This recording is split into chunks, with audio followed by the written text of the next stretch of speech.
আসার উপলক্ষে এক বিরাট জমজমাট কোরবানির গরু ছাগলের হাট। কাজে আছি পরে দেখতে।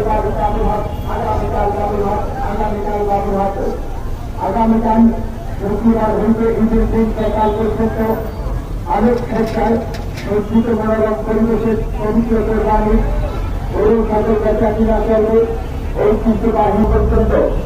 আগামীকাল শুক্রবার হইতে ঈদের দিন সকাল পর্যন্ত পবিত্র ঈদুল আজহার কোরবানির গরু ছাগল বেচা কিনা চলবে।